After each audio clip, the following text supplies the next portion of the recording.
একই চিন্তা আমাদের মধ্যে পড়ে থাকে, সকালে কি রান্না করব, দুপুরে কি করব, বিকেলে কি করব, রাত্রিরে কি করব। এছাড়া অনেক কাজ থাকে। আর বাড়ির লোকগুলো তো বসে থাকে আমাদের জন্য কি রান্না করে দেবো। দাদা এখন না বাজার থেকে হচ্ছে এঁচোড় নিয়ে আসছে, এঁচোড়টা কেটে ছোটো ছোটো পিস করে নিয়ে আসছে।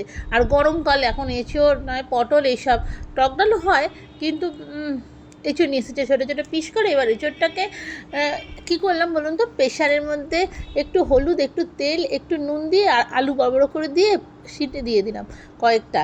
কেন তেল দিলাম এই জন্য প্রেশারে গায়ে আটাটা লাগবে না, মাছ দেওয়া অসুবিধা হবে না। আর হলুদটা নুনটা ওর মধ্যে ঢুকে যাবে আর দেখতেও ভালো লাগবে, কালো কালো হবে না।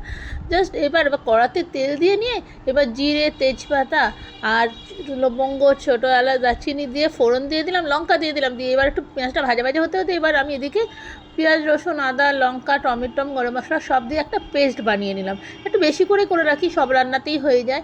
আর আলুগুলো যেই পেঁয়াজটা ভাজা হলো আলুগুলো দিল। জানেন তো সব সমস্যা আমার একটাই সংসারে, দাদা এটা ওটা খায় না, খেলেই পেটে ব্যথা করে, শরীর খারাপ করে, চিংড়ি চলে না। এঁচোড়ের সঙ্গে চিংড়ি না হলে ভাল লাগে বলুন, তাই জন্য চিংড়ি করতে পারি না। এবার একার জন্যে করবো, ছেলেও অতটা খেতে চায় না চিংড়ি মাছ, মানে মাছটাই খেতে চায় না, সেই জন্যে আর হয় না চিংড়িটা।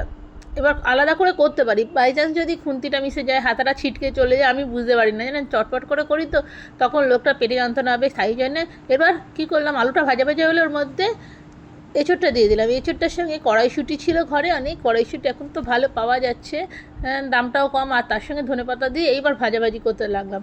একটু হয়ে গেলেই একটু জিরের গুঁড়ো, ধনের গুঁড়ো মিশিয়ে রেখে দিচ্ছি, তার সঙ্গে একটু লঙ্কার গুঁড়ো, হলুদ, নুন, এগুলো তো সব তরকারিতে কম্পালসারি দেওয়া হয়, আর যতটা আপনি রান্না করবেন ততটা মোটামুটি বুঝে নিতে হবে।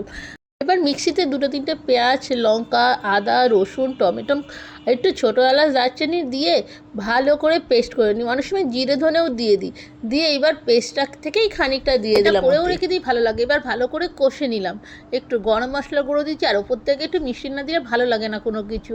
আর নুন তো আছেই, তার সঙ্গে অল্প নুন দিয়েছি, কারণ আগে সেদ্ধর সময় নুন দিয়েছিলাম। এবার ভালো করে কষে নিয়ে একটু গরম মশলার গুঁড়োও দিয়ে দিলাম অল্প করে। খেতে হবে তো আমাদের টেস্টি করে।